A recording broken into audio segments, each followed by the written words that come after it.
real frustrating game. Had a great opportunity going into halftime to win, coming out of half. In the third quarter, just really played poorly in the third quarter. I thought they did some really good things, but at the end of the day, I thought we beat ourselves with some explosive plays on defense.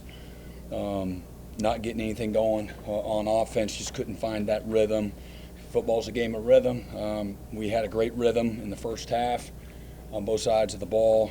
In the second half, particularly the third quarter, they got to that rhythm and scored a couple of explosive touchdowns, had a couple of good drives they put together. We got beat on a little,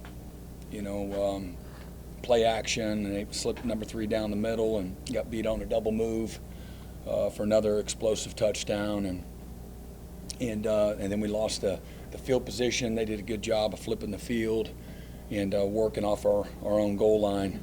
Punter did a nice job, and they did a good job, knocking us backwards. I thought the offense had really good game control in the first half. They were really fantastic in a really good rhythm. We put the ball on the ground, and defense responded. Did a really nice job of responding there, not turning it into any points. Got to stop. But again, first half had a 10-play, 8-play, 13-play drive. Had a 14-play drive in the second half that turned it over on downs there. But I saw some improvement there. And again, I thought Jackson at times was really good and clean and had made a ton of good decisions. And we were running the ball, in a really efficient way. That was a team that going in, I think they were giving up less than 70 yards a game rushing, and we had 125 plus in the first half, and not a whole lot in the second half. But we got into a great rhythm too. Third and fourth down in the first half. We were, I think, maybe 7 out of 9, third and fourth down in the first half on offense. And overall, I think we were around just under 50%. Not very good in the second half, but overall on offense, just under 50% conversion on third and fourth downs against a good, experienced defense. And I think they were just under 35% conversion rate. So a lot of good things that we played. To give ourselves a chance, but the explosive plays were a killer, and losing our rhythm on offense, for 3 plus quarters there. It's just hard. It's a good football team. They put a lot of pressure on you. They did a nice job of coming back out in the second half and playing winning football when they needed to. And, we weren't able to put things together like we were in the first half, and that's how the game went. Brent, I know you're not into moral victories by any means, but that final 4 minutes of the first half, does it kind of give you a little bit of hope of what this team can be when you get a fourth down stand? Yeah, we got a great stop and really a picture-perfect 2-minute drill going into halftime there, and really emphasized trying to win the middle 8. And obviously, we didn't do that coming out in the third quarter, but again, I think it just showed what we're capable of, and today's there were some signs there, but again, there's no silver lining. Our expectation was to come here and win. If we, can play our best, 4 quarters of football, complementing each other, doing the things that we needed to. We showed that we can do it, and obviously it's a 60-minute 4-quarter game, and we weren't able to sustain that. What did you like about Joe John's performance in his first game? Yeah, Joe John was really good. He was in a good rhythm. He had answers for the guys, put them in position to be successful. The staff did a fantastic job. I said that on Tuesday that we had a really, again, good response. In the last several weeks, we've actually been good. We've been futile on offense when it came to game day, but there's been some real improvement. And again, you want it to equal victory, and you hate that really hurt for the players, because I watch how much they've invested, how hard they've worked. They haven't lost their belief. They're straining to compete and to win their matchups. And so obviously the best reward is winning. You don't want them to lose their belief, and that that commitment that it takes. And so every week is a season of its own, and we have to go right back and learn from the good, the bad, and everything else. But all that being said, I thought the staff did a nice job, to your point, at coming out swinging right away on Monday with the players. And a very delicate situation like that, it can go two ways quickly. And I thought the staff did a great job of having the guys ready early in the week and putting their head down and going to work. Brent, in the secondary, what's going on? Is it a pass rush thing? And you mentioned the chuck plays against your secondary, especially in the second half. What's going on back there? Yeah, well, again, we had they nickel and dime it. They're very efficient. They check the sideline, and you got to be careful what you're doing on defense because they can snap the ball anytime. They did a nice job. And again, I alluded to two explosive plays, but we were getting off the field. The quarterback's getting sacked. He's falling to the ground. We got two defenders wrapped around the quarterback's ankles, and we got a guy in man coverage. The guy was blanketed, and we take a peek in the backfield and look at the quarterback, and we get the ball thrown just over our head. They convert. They go on down. They score. I believe that was the little fake toss and the three on the bender. We got a freshman safety. Got bad eyes there. We may not have been in the best of calls. I'm not real sure about that, but it's the little things. And so, same thing. You get, we're playing off. You got to stay on top of things. They're a big double move team. They did it right in the spot on the field where they like to do it, and we work hard at identifying those different zones on the field. And we got to have more discipline. And everything starts and ends with discipline. And we got to play with it. You got to take the things that you do in the course of game or practice, and you got to take it to game day. And you got to poise under pressure. And teams are too good. And this is a team that's too good. They've got a really good system, and when you make mistakes, they're going to punish you. And it can be the smallest fundamental mistakes. And putting your eyes where they belong is what it's all about. On defense, looking at the right thing, and that's as basic and fundamental as it comes. And on a little, he wasn't really scrambling, but he was stepping up in the pocket. Again, the two defenders, I think it was Desan and somebody else, that were tackling him, and they dropped it over our head, and they go on down and score. We should be off the field, and we weren't. So that's how you lose. Brent, there in the first half, it seemed like Jackson's ability to move around really helps spread out Ole Miss defensively, opened up some things in the run game.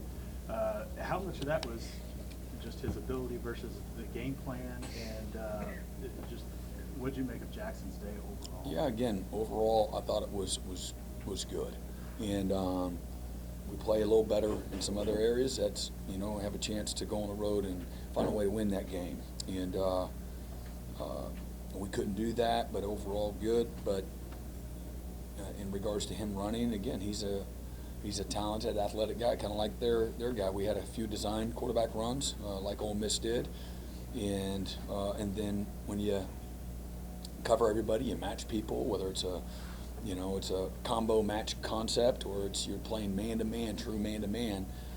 Those are always the risk and the rewards that you, as a defensive coach, that are there, that you've got to do a good job of covering up the rush lanes and not letting the quarterback escape and things like that. And so that's a byproduct of maybe them playing some good match coverage, but then your back's against the wall, and a guy like Jackson or a guy like their Jackson can, and they both had moments where they did that today to extend some drives and create field position and points. Brent, the offensive line, is second week in a row giving up 9 sacks. Was it just a case of guys? First half really good, second half not so good, and where we're felt we were down by 2 scores, and so some of it's that. Jacob Sexton getting hurt doesn't help, and then again they did a good job of closing some windows and playing a little tighter at times, and so it'll be a little bit of everybody. We got to help. I thought at times we actually did a nice job in some of the chip protection, and then you can't do that the whole game. And not for what we needed to do to have a chance to win. And so we got to be better there. You can't. That's terrible. We know that. And the first half was a little cleaner from that standpoint. We kept the quarterback upright. We had a nice rhythm, and again, second half, not so much. How's Jacob doing? Sexton? Yeah. Yeah, I mean, he's a little banged up, so, but he's in decent spirit. Brent, opening drive, you guys faced the choice of chip shot field goal or fourth down. What was your line of thinking Opening there? drive? Yeah, for Yeah, you. yeah. So, just wanted to be aggressive. You know, this is a game, this is a team that is going to put a lot of pressure on you. And, you know, we felt we were in a really good rhythm, have an opportunity to, you know, create some good matchups in those short yardage situations. We liked what, you know, our plan was, and again, going on the road, felt that was what we would need to do to have a chance to win. Frank, can you talk about Javonte Barnes, just what he gave you running the football and catching the ball about Again, more of the same of what you've seen from him the last several games, just running with purpose, physical, run through trash. He's getting into a better rhythm each game, and did a nice job. We had some good things designed, you know, as far as the check down game, and he did a nice job of running after the catch and making guys miss and doing the things that, you know, you need to be able to do as an offense when you're playing good people. And, you know, those are things that are there. I thought the quarterback did a nice job of going through a progression, you know, as well, and taking advantage of those at times. But he's done a nice job. He's improved. He's getting better, both pass pro. He did a nice job. You know, it's an aggressive defense. They do a lot with their D-line and with their second-level players. And, again, I thought Javonte did a nice job today, had a good game. Brent, with 3 straight losses in a row, I know you said that you've seen some improvement here and there, but just how do you keep these guys together? What's the mood in the locker room? You be honest with them. You know, sometimes the truth hurts, and again, these guys are. I've said it. People may not like that, but these are guys that deeply care. They care about each other. They care for their coaches. They care about their opportunity. They have a lot of respect for being an Oklahoma Sooner. What that means to them and their future. They believe in how we do what we do in regards to preparation and what the game requires and what success requires, but they also understand the game don't owe you nothing. You can do everything you're supposed to do and still be on the losing end of it. And you know what? Your investment week to week, your love and care and passion and energy and leadership can't be conditional. You know, and not if you want to be successful. And at the end of the day, you know, that's what life is, and it's about fighting and getting your ass off the ground and swinging and continue. You got to believe in yourself. If you don't believe in yourself, nobody will. And there's a certain way that you prepare. You know, you can't go into it, you know, 1 foot in, 1 foot out. You know, as long as I make my plays or I get my opportunities, or almost you can promise me that we're going to win.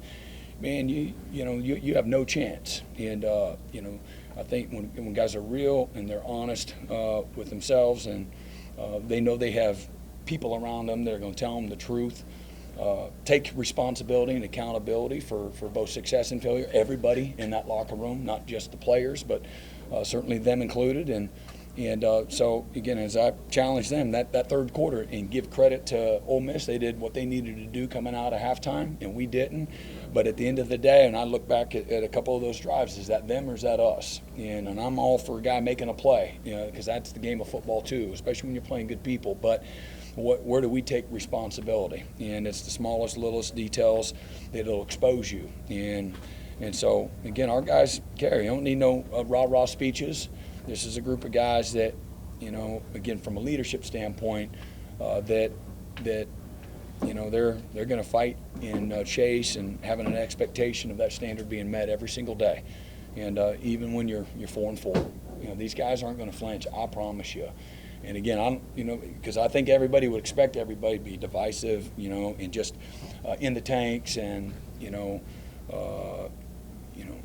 mentally, checking out and all those things. That's not these guys. It's not these guys, and that's not these coaches. And you got a group of guys that have some toughness to them, that care, highly invested, that they recognize, you know, that's part of their legacy too. You know, okay, yep, your name's attached to those losses. everybody has ownership in that, but it's also, it's also about fighting and finishing and improving and leaving the place better, than when you got there. And again, I thought they did a great job of continue to overcome. There's a lot of things going on, and I thought these guys did a great job this week of overcoming, and I wouldn't expect anything less next week.